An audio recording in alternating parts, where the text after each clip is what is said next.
जुहार ओडिशा। तो आज किनी तीनटा रंग त्रिरंगार नास्ता इटा आमर तार संगे किनी चाहा। तो चाहा भी पीमा भाई बिना चाहले तो आमर दिन ने जे पिले बासी पखाल चाहा पखाल भात संगे आलू भजा इटा तो आमर स्पेशलिटी अच्छे।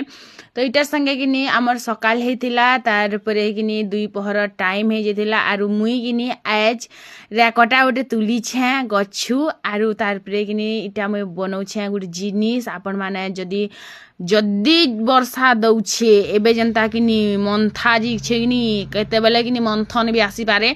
तो ई रेसिपीटा सिखी पकेथेबो जल्दी से करी इन किनी जीरा धनिया मिर्चा गुण ई सब देई करी लहसुन धनिया पत्तर कच्चा मिर्चा देई करी किनी मुई गुटे पाग बनेथिनी। आ इटा जिन बनै छे ने इटा किनी काबुली चना रे बहुत मस्त हेसी। पहला तो काबुली चना के बतरे देबो जदी इच्छा होचे टिके हल्का सिझे देबो ने सिझाले भी चलबा। तो बहुत सुंदर रेसिपीटे हेतिला आपण माने जे ट्राई करबे फुल वीडियो मोर YouTube चैनल अछि।